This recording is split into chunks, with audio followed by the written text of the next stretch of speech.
Hello everyone, welcome back. We're on to the second episode of the second season of Severance.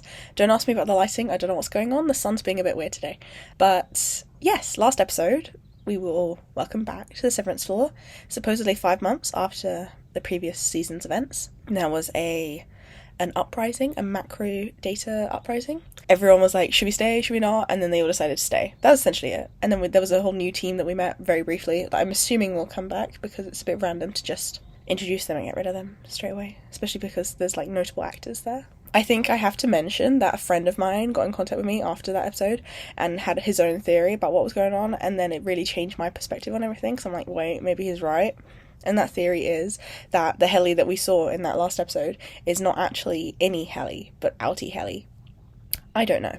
I think the main bit of evidence there that would convince me of that is the fact that it took her a while to find the switch for the the computer thing that they use, because obviously any heli would be able to get it quite easily, because we see a few other people turn the switches on that episode and they all find it very easy because they're used to it. That's probably the main clue, I'd say, because all the other bits of evidence that he gave me, I feel like they could easily be in any heli thing as opposed to an outie heli thing. I don't know. And then I watched the episode with my sister afterwards, and I told her that theory, and she was like, oh, maybe it's right because Heli's acting really weird. It's true, Heli was acting weird, and she was lying. It's just something to bear in mind. And then I started rewatching like bits of that episode, and I started coming up with my own theories. So I'll tell you this, and it might be complete bullshit. I mean, it probably is, but I think there's something going on with water. Okay, hear me out. There was a lot of blue imagery. Like, when you watch the show, there's a lot of blue. And I don't remember if it was this intense in season 1. Maybe it was and I just wasn't paying attention. But that last episode, blue everywhere. So much blue. And then in terms of water, when we watched that little animation video, the building, who apparently is voiced by Keanu Reeves, which is very cool. Once I knew that, I could definitely hear it, but obviously I didn't know it at the time. He's talking and he's like, I'm so sad about the uprising and I wasn't able to do better for my workers or whatever. And it says that looks down to the pond in front of him. So there's a pond, and I never knew that there was a pond there before, or I didn't really pay attention because I remember there was a car park. Maybe there was a pond in the car park, I don't recall. He's like, I looked down at the pond, water number 1.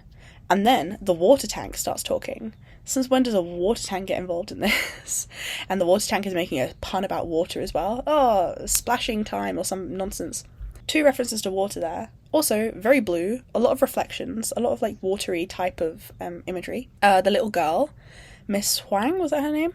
She starts playing a game when she can, and it's like Kier swimming or something, and the water, and it's like a water game, trying to get the loop between Kier's hands. Now again, this could be me reading into this, like, insanely, but I'd also say, if I'm really going to push it, because I didn't even remember this myself, but then when I told my friend about this, he was like, oh yeah, well Dylan did say that maybe they're underwater the whole time.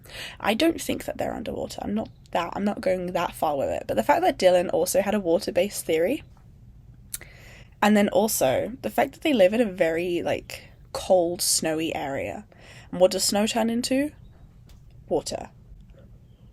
Guys, I think I'm on something. It could all be bullshit again. Because then I watched a video online and it was, like, going through all the theories. And there were theories about the soap and things like that I hadn't even considered, that maybe have a bit more validity to them than my theory. But we'll see. As we keep watching, if there's any more water shit that comes up, I'm going to point it out.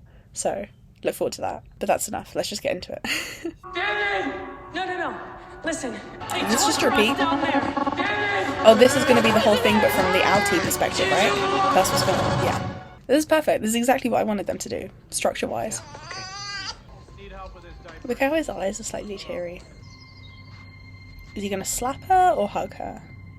Fetid moppet. Okay, good enough. That's basically a slap. I need to find out who they talk to. I need you to go see all of them. Find out every word they said and who they said it to. And shall I fire them? Let Kier guide your hand. This looks really cool. Oh, Harmony. Oh, she's gonna get ripped apart. Thank you for acting so quickly. You saved us from disaster. And still you proved your loyalty tonight. Which is why we'd like to ask you back. An apology is warranted. I apologize. My father apologizes. The board apologizes. It's weird seeing Heli like that. We'd like to offer you a promotion. Severance Advisory Council. I never heard of such a thing. Are they going to bump into each other? You don't value me. No. I'd like to see Milkshake outside. You fear me. Earlier this evening, at an event where I was excited to share my status as a severed individual with a group of friends and allies, I made the poor decision to consume alcohol while on a non-lumen medication for an arm rash. Oh, okay, that's what she's going with. This had an Is this where what's his inebriating name effect, lives? which caused me to say some deeply regrettable things. Oh, Mr. Milkshake. Yeah. Apologies for the hour. Is everything all right? We just need to know if anything of note occurred. Anything at all. In the moment, I thought I was being funny. But in the hours since this outburst, I've been reminded just how seriously my family's company affects the lives of real people around the world. You know your innie is a friend of mine. I feel confident he'd approve of me saying so. Which is what makes this so difficult. You're firing me. When Lumen falters, it's our cherished workers and their families who suffer first. And I regret to say that you were the aggressor. Wait. As such, I'm afraid we've no choice but to terminate your employment effective immediately. You can't just do that. What happened? Did I break something? I can pay. I have cash upstairs. Interesting. So Mark is the only one who made a real difference with that switch, because a lot of people heard him. The other two. Okay, we're back doing this. I wasn't sure, because the last episode there wasn't this long intro thing. Was he wearing orange in the last one? I don't remember. I don't know if they've changed it or not. I can't really remember exactly how that one went. Yeah, I don't think this was in it. Yeah, they have changed it. It's a great intro. Oh my god, boss babies. A lot of little baby versions. Maybe that's important.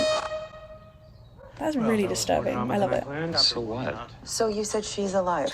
I really did feel it was clear you were referencing the baby. Patton had just saved her. Well, he found her, yeah. Obviously, I was referencing the baby. No, Okay. all that Yes. work just for you to think it's about the baby. I think Rickon is right. Assuming that she's alive really was about the baby. Well, you don't think it was? I do think it was. Then why are you saying it like that? Sorry, I'm just exhausted. It's been a weird fucking night, Mark. Oh my god. Why are you getting aggressive Oh my with me right God. now? Okay, guys. Whatever. Okay. Is Mark Scout here by chance? He's sending Scout. Yes. What happened Wait, he tonight might is what we call the recognize overtime Rickon Hale, because I remember he was reading the book as well. It's a safe. Any Mark was here. In this house. I know, I talked to him. Here we go. They're What going to did he say? interrogate her. If I tell you, are you going to punish him for it? We have no punishments at Lumen. He's going to Nor notice the book in bedevil front of you, him. Look at the But book. we do need. Said all there is to say. Of course. Well, he knows that they're not In telling the the full meantime, truth. I hope to see you Monday. Yeah, I don't know, man. So he didn't fire him, but he fired the others. Now he's going to be wondering who the hell is Bert. He must be thinking that Bert has something to do with him getting fired, so he's probably going to get pissed off at Bert. Car wash coupon. Honey, you're cutting them wrong. And then they kiss. Maybe she is the girl that we saw in the last episode. She's watching Helly, seeing how Helly behaves, and then she's just going to copy it.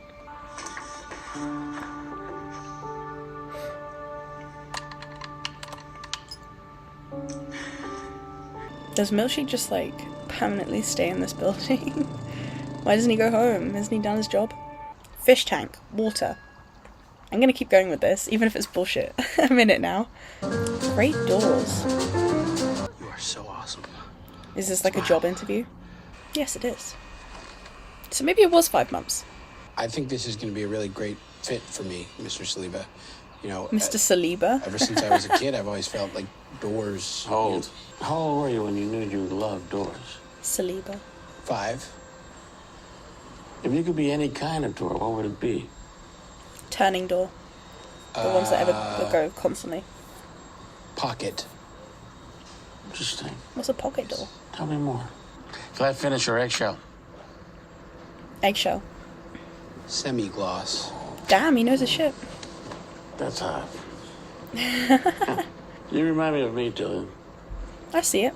Saliba. You like kickball? Of course, you like a bit of ball, As a- Saliba. Skill or, like, you mean a door I actually saw a prize? TikTok about this, because I remember last season we had Arteta, and now we have Saliba. There's an Arsenal thing going on. And then Lumen. Oh, so he struggled to keep a You know, job. they make their doors in-house. It's fucking hubris. I was a severed employee, so Well, Mr. George, thanks for coming in. Oh, they don't want severed people? We'll consider your application thoroughly. We need a certain kind of person here, Mr. George, not a certain kind of two people. I mean, what do you think this is, a carpet factory? What? You want to circumcise your brain, that's your business. But it doesn't mean I have to hire you. And personally, I think it's abhorrent. Arteta's wife's name is Gabby, which is another interesting one because there's a lot of Gabrielles in the Arsenal team. And then their two children are called Declan and Kai. Obviously, Kai Havertz, Declan Rice. But then the TikToker was saying how that episode... Read the room. I would have picked up the phone if it was good news. That episode of Severance came out Do we need, before... we need more baby wipies? Aww. Before Declan Rice and Kai Havertz ended up joining the Arsenal team. I'll be home soon. So it was like the show predicted that the two would join the team. There's 100% an Arsenal thing going on. There's no way... Like, who comes up with the name Saliba or Arteta? You're quitting. Yeah. Yes, but don't you think that was strange last night? You remember I identified her, right? Yes, Mark. I saw her body. Yeah, I know. If we could just get like a half step more confirmation, then it's not going to be something that continues to haunt us. You know what I mean? She's right. Yes. She was my family too, Mark. Fuck. Yeah, but she was my wife. I know, but you're not the only one her death affected. Oh, really? It affected you? Yes. Did you have to tell her parents that she was dead? How about her students? How about this? Did your sheets smell like her for weeks afterwards? If Rickon died and his body burned, I'd be sad for you, but I wouldn't be affected. This is obscene. I just want to be sure. He's just being rude. I am sure. No, she can be affected. What are you talking about? Just because you don't like Rickon. That's where he met the other guy. The other severed guy.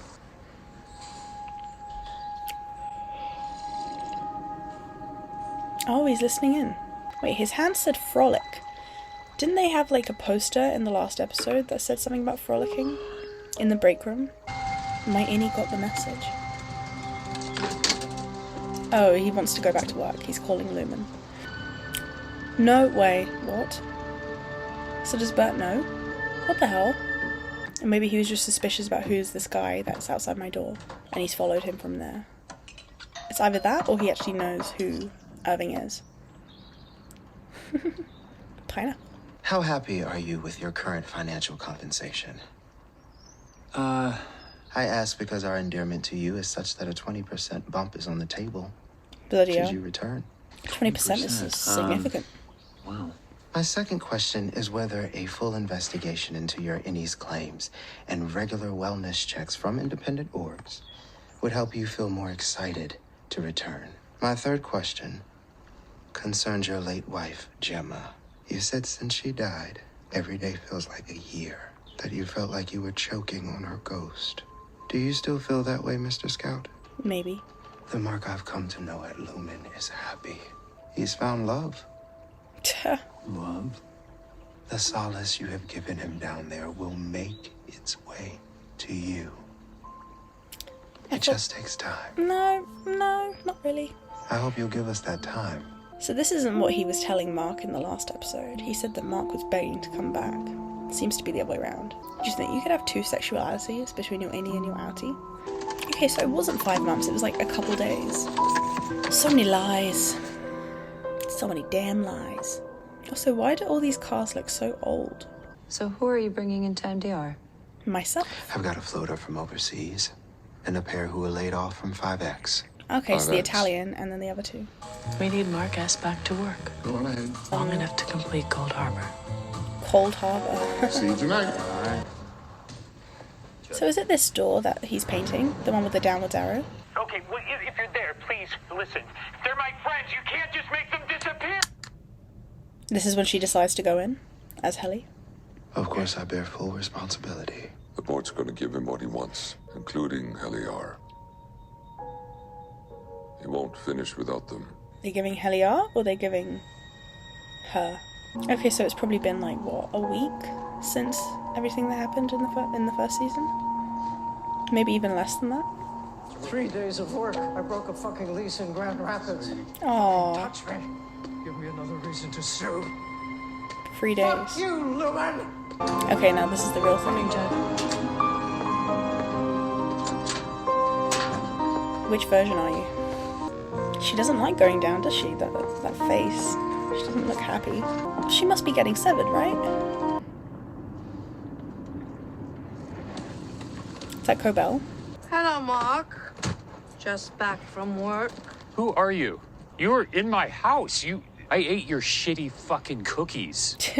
They convinced you to stay. Was a pineapple involved? You bet. You're so easy to sway. You're leaving. Tell me this. Why did you do this? What the fuck is this all about? That's the correct question, I guess. Do you know something about Gemma? You bet. 100% she does.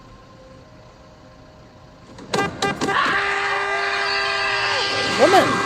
Oh my god. Fucking hell, okay. I forgot she was a NASA. Okay. So, I was right, they were lying in the last episode. There was no 5 months. It was actually more like 5 days. What else? They're not the faces of the revolution. Literally no one cared. They were able to cover it up really well. Milchick said that the other guys didn't want to go back, but Mark begged to go back. Again, all bullshit. If anything, it was probably the other way around. Okay, good to know that there were lies. Good to know. There's definitely doubt about Gemma now, which is cool, but they're also being, like, watched constantly, so how far are they going to get with this? How much are they going to be able to achieve? I don't know. I thought that Cobell did accept that promotion, or there was some... I can't remember the scene, actually. She accepted their apologies, I guess? But now it seems like she's leaving. She didn't seem to be very pro-Lumen just there. I don't know. But she definitely knows about Gemma, that's for sure. But was an interesting one, watching Irving. One of two reasons. Reason number one, he knows Irving. Like, he remembers him from Innie world. Number two, he's just thinking, who was this weird guy that was calling my name and banging on my door? Maybe I should go and follow him. Probably more likely that it's that version, but still. Interesting to see Helly at work as, like, her outie version of her, because she's a bit scary. The way the actress plays her kind of differently, so you can see the differences in personality, but also she seemed to really not want to go downstairs, down the lift. Whether that's because she knows that she's not going to be, like, going through the severance process and, like, switching, and she knows that she's going to have to roleplay a little bit, pretend to be her Innie version down there, or whether it's because she just doesn't like the process, or she's just generally nervous. I don't know. She likes it enough to keep doing it, even though her Innie told her to stop. But I don't know how much of that is her own free will, and how much of that is, Daddy told me to do so, so I'm doing it, you know? Does she have much of a life or personality outside of being her dad's daughter? I don't know. Frolic, I remember. The guy had tattooed on his wrist, Frolic. And then that was a poster. That could just be a random thing, but I remember it. The Arsenal connection. Arteta, Saliba, Gabby, Declan Rice, Kai Havertz. I mean, that probably means nothing, and it's probably just a silly little Easter egg, but I thought it was interesting. I don't know what else there is to say, really. I think that's about it.